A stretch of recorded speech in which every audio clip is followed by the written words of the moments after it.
আসসালামু আলাইকুম রহমতুল্লাহি অবরকাতুহু। সম্মানিত দর্শক, আওয়ামী লীগের অন্যতম শীর্ষ এবং ত্যাগী নেতা জনাব কামাল আহমেদ মজুমদার, মিরপুরের কামাল মজুমদার নামেই তিনি সমধিক পরিচিত। সম্প্রতি তার একটি বক্তব্য এবং তার একটি কান্নার দৃশ্য রীতিমতো ভাইরাল হয়ে পড়েছে। তিনি এখন কারা অন্তরীণে আছেন এবং বিচারের মুখোমুখি। বয়োবৃদ্ধ মানুষ, কোর্টে আনা হচ্ছে, আবার নেওয়া হচ্ছে,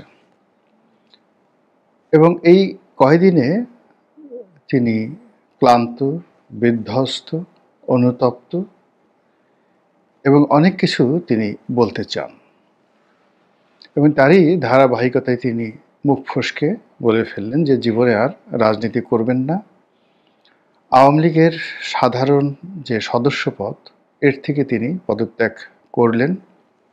আওয়ামী লীগের সঙ্গে তার কোনো সম্পর্ক নেই, আর আগামী দিনে তিনি কোনো রাজনীতি করবেন না।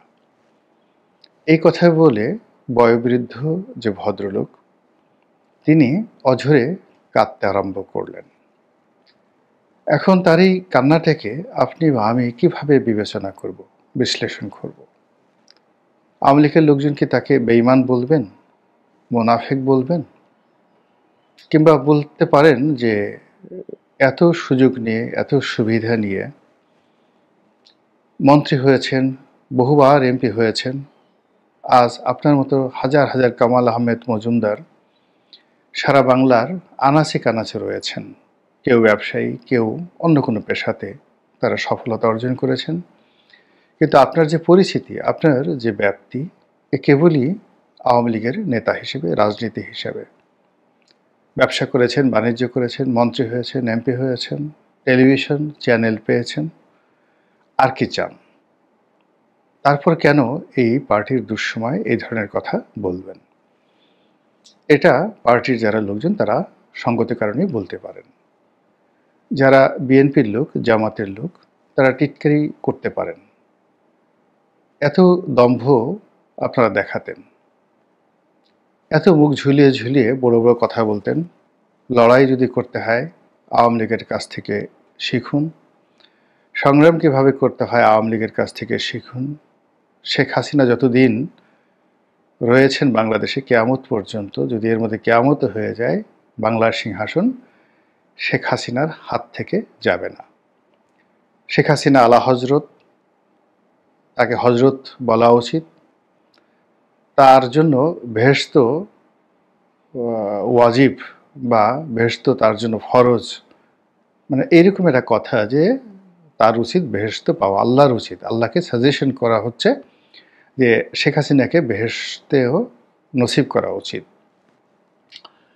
অনেকে বলতেন যে তিনি অলি আল্লাহ, এবং তার সে অলিত্ব জাহির করার জন্য বলা হতো যে এত রাতে এসে তিনি তাহাজ্জুদ নামাজ পড়েন, তসবিহ করেন, তাহলিল করেন, দেশ জাতির চিন্তায় তিনি ঘুমন না, কখনো কখনো তন্দ্রাগ্রস্ত হয়ে পড়েন, এবং শেখ হাসিনার হাতেই বাংলাদেশ। কাজেই এই যে আওয়ামী লীগের লোকজন যে কথাগুলো বলতেন, তাদের সেই কথাগুলোকে ব্যঙ্গ করে এখন বিএনপি বা জামাতের লোক সঙ্গতি কারণে বলতে পারে যে কোথায় আপনাদের সেই দম্ভ, কোথায় আপনাদের সেই স্তুতি বাক্য? আপনাদের নেত্রী দেশের বাইরে চলে গেল, পালিয়ে গেল, তাড়িয়ে দেওয়া হলো, হোয়াট এভার মেবি, যাই বলেন না কেন, তিনি এখন সিংহাসনে নেই। তার পক্ষে একটা মিছিল করার মতো লোক নেই, মঞ্চে দাঁড়িয়ে কথা বলার মতো লোক নেই, তার জন্য আত্মত্যাগ করার মতো কোনো সিপাহী বা কর্মী সারা বাংলাদেশে নেই যে আমার জীবন যৌবন আওয়ামী লীগের জন্য, জননেত্রী শেখ হাসিনার জন্য আমি এটা পেয়েছি, ওটা পেয়েছি, ইত্যাদি অনেক কিছু। কাজেই আমি স্বেচ্ছায় কারাবরণ করব, স্বেচ্ছায় গণপিটুনি খাবো। তো এই ঘটনাগুলো সারা বাংলাদেশে কোথাও ঘটছে না। উল্টো যেখানে জামাতের পায়ে ধরা দরকার সেখানে জামাতের হাতে পায়ে ধরা হচ্ছে, যেখানে বিএনপির হাতে পায়ে ধরা দরকার সেখানে বিএনপির হাতে পায়ে ধরে তারা নিজেদের অস্তিত্ব বজায় রাখার চেষ্টা করছেন। এবং খুব অল্প সময়ের মধ্যে তারা যেভাবে মস্কিয়ে গিয়েছেন, ভেঙে গিয়েছেন, থেতলিয়ে গিয়েছেন, এটা মানে আওয়ামী বিরোধী শক্তি আগস্ট মাসের 5 তারিখে না আসলে কখনোই তারা সেটা বিশ্বাস করতেন না। এই গ্রুপের একটা বিরাট অংশ নিরাপদে নিশ্চিন্তে শেখ হাসিনাকে রেখে জুলাই মাসের মধ্যেই পালিয়ে গেছে। বিরাট একটি অংশ মন্ত্রী এমপি। আগস্ট মাসের 5 তারিখের আগে আরেকটি অংশ পালিয়ে গেছে শেখ হাসিনাকে একা রেখে। আর যারা একেবারে বেকুবের মতো শেষ দিন পর্যন্ত বিশ্বাস করেছেন যে শেখ হাসিনা থাকবেন, তাদের একটি অংশ টাকা দিয়ে, পয়সা দিয়ে, ঘুষ দিয়ে, দুর্নীতি করে পালানোর চেষ্টা করেছেন। অনেকে ধরা পড়েছেন, অনেকে মারা গিয়েছেন। আর যারা পারেননি তারা এখনো বাংলাদেশে খুব সুকৌশলে পালিয়ে রয়েছেন। তো এমন একটি অবস্থা সৃষ্টি হলো, এটি নিয়ে বিএনপি এবং জামাতের লোক বলতে পারে আমাদের জীবনে তো 2009 থেকে একেবারে 24 সন পর্যন্ত, আগস্ট পর্যন্ত আমাদের জীবনকে তামা বানিয়ে ফেলা হয়েছিল। জীবনের প্রতিটি মুহূর্তকে জাহান্নাম বানিয়ে দেওয়া হয়েছিল। বিএনপি আরও একটু বাড়িয়ে বলতে পারে যে 2006 থেকে, অর্থাৎ আওয়ামী লীগ শাসন আমলের পূর্বে যে 1/11 এসেছিল, সেই সময়টিতেও আমাদের উপর জুলুম হয়েছে, অত্যাচার হয়েছে। কিন্তু আমাদের কোনো নেতাকর্মী তো একটিবারের জন্য বিএনপি ছেড়ে যেতে চায়নি, রাজনীতি থেকে অবসর গ্রহণ করতে চায়নি, দলীয় প্রধানের বিরুদ্ধে বক্তব্য দেননি, এবং তারা 300, 400, 500 মামলা, মোকদ্দমা, ক্রস ফায়ার থেকে শুরু করে আয়নাঘর, আরও কত কিছু, সব কিছুর বিনিময়ে দলকে আঁকড়ে ধরেছেন। তো কাজেই যদি স্ট্রেংথ বলতে যা কিছু বোঝায়, সেটি বিএনপির সঙ্গে, আওয়ামী লীগের সঙ্গে, জামাতের সঙ্গে এখন তুলনা করার সময় এসেছে। এটা হলো আওয়ামী লীগ বিরোধী শক্তির কথা। কিন্তু আপনি যদি দার্শনিক দৃষ্টিকোণ থেকে চিন্তা করেন, সত্যিকার অর্থে সমাজকে দেখেন, তাহলে দেখবেন যে আওয়ামী লীগের যে সকল কর্মী এবং সমর্থক, ত্যাগী নেতা, তারা এই সময়টিতেও বিচলিত কেউ হচ্ছেন না। তারা কৌশল পরিবর্তন করছেন, চুপ থাকছেন, সংঘর্ষে যাচ্ছেন না, কিন্তু আওয়ামী লীগ ছেড়ে দিবেন বা শেখ হাসিনাকে ঘৃণা করেন, শেখ হাসিনাকে গালাগাল করেন, সাধারণ নেতাকর্মীদের মধ্যে এরকম কোনো লক্ষণ নেই। এমনকি কামাল আহমেদ মজুমদার ছাড়া অন্য যে সকল বড় নেতা রয়েছেন, দেশের বাইরে পলাতক বা দেশের ভিতরে পলাতক, তারাও যার যার অবস্থান থেকে শেখ হাসিনা বিরোধী একটি কথাও তারা বলছেন না। উল্টো তারা স্বপ্ন দেখছেন যে আবার কখন আমরা ফিরে আসব, আবার নেত্রী কবে সিংহাসনে বসবেন, আবার তাদের সুখ স্বপ্ন ফিরে আসবে। এই যে অভিব্যক্তি, এর বাইরে কিছু মানুষ রয়েছেন যারা আওয়ামী লীগ জমানাতে ভীষণ রকম নির্যাতিত ছিলেন আওয়ামী লীগ করার কারণেও। আওয়ামী লীগ করেছেন, দলীয় পদপদবিতে ছিলেন, এমনকি মন্ত্রী ছিলেন, এমপি ছিলেন, কিন্তু আওয়ামী লীগের কর্মকাণ্ডের সঙ্গে, সিন্ডিকেশনের সঙ্গে তারা সামঞ্জস্য রাখতে পারেননি। এদের দ্বারা তারা নির্যাতিত হয়েছেন বিভিন্ন কারণে। ব্যবসায়িক কারণে হতে পারে, রাজনৈতিক পদপদবির কারণে হতে পারে, ব্যক্তিত্বের কারণে হতে পারে, এরকম নানা কারণে বহু মানুষ বঞ্চিত হয়েছেন। তারা অবশ্য এই সময়টিতে ভীষণ রকম হতাশ। তাদের বক্তব্য হলো যে যা তো গেল, পেটও ভরল না। আরেকটি সম্প্রদায় রয়েছেন কামাল আহমেদ মজুমদার সাহেবদের মতো। এখানে কামাল মজুমদার আওয়ামী লীগের দুঃসময়ের কাণ্ডারি।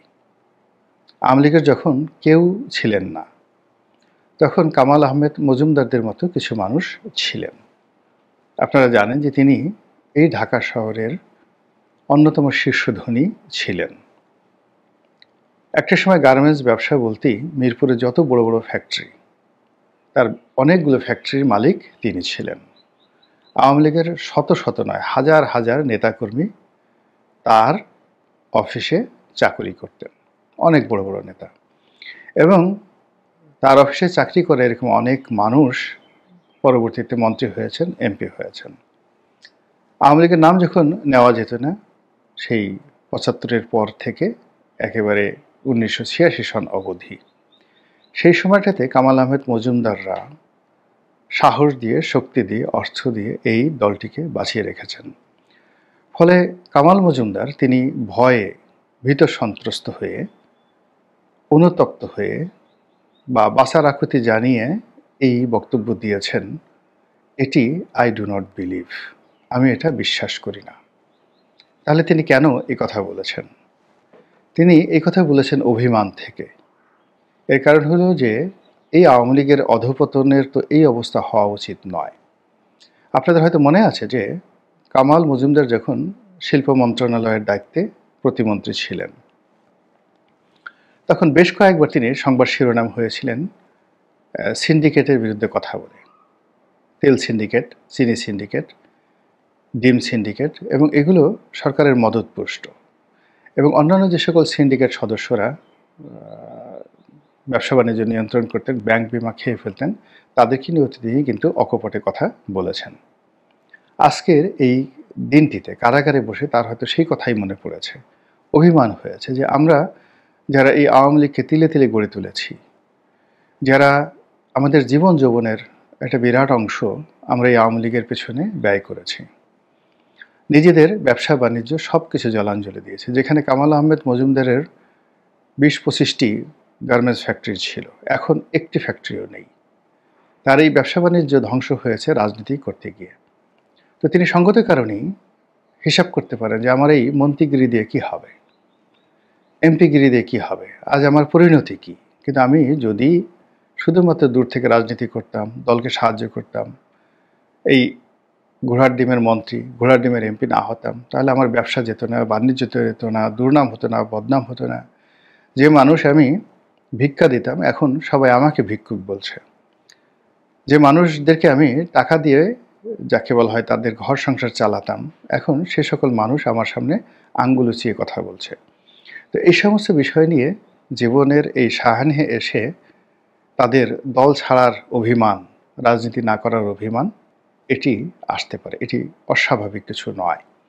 এবং এটি শুধুমাত্র কামাল আহমেদ মজুমদার নন, আরও অনেকেরই, যারা এখনও জেলে যাননি, কিন্তু আমি কারো নাম বলবো না, বাইরে আছেন, যথেষ্ট যোগ্যতা সম্পন্ন, আওয়ামী লীগের জন্য অনেক অনেক কিছু করেছেন। কেউ মেধা দিয়ে, কেউ বুদ্ধি দিয়ে, কেউ অর্থ দিয়ে, কেউ সাংগঠনিক ক্ষমতা দিয়ে এই বাংলাতেই আছেন, সৎ যোগ্য ব্যক্তি হিসেবে পরিচিত। এবং এই মানুষগুলো যদি একত্র হয়ে আওয়ামী লীগের অফিস খুলতে যান, রাজনীতি শুরু করতে যান, আশা করি বাংলাদেশে কেউ বাধা দেবে না। বরং এমনকি ডক্টর মোহাম্মদ ইউনূস থেকে শুরু করে ছাত্র জনতা এই নতুন নেতৃত্বকে স্বাগত জানাবেন। কিন্তু সেই মানুষগুলো কিন্তু এগিয়ে আসছেন না। তাদের অনেক অভিমান। অভিমান এই কারণে যে তাদের যোগ্যতাকে অবমাননা করা হয়েছে। তাদের শিক্ষাগত যোগ্যতা, তাদের পারিবারিক যোগ্যতা, অর্থনৈতিক যোগ্যতা, এগুলোকে সবসময় অপমান করা হয়েছে যখন ক্ষমতার দম্ভে আওয়ামী লীগের নেতৃবৃন্দ উন্মত্ত ছিলেন। তো সেই মানুষগুলো এখন কোন ঠেকায় পড়ে বা দায়ে পড়ে, এমনি তারা অনেক কিছু হারিয়েছেন, ব্যবসা বাণিজ্যে অনেক কিছু হারিয়েছেন, তারপরে এখন এই বর্তমান অবস্থাতে এসে কেন তারা এই কাজটি করবেন, এই জন্য অলমোস্ট সবাই অভিমান করে বসে আছেন। তো কাজেই এই যে আওয়ামী লীগের মধ্যে যে অভিমানের পালাবদল চলছে, অভিমানের অভিব্যক্তি চলছে, অভিমানের প্রতিযোগিতা চলছে, এটি কতদিন কিভাবে চলে এবং কোথায় গিয়ে শেষ হয় সেটাই এখন দেখার বিষয়।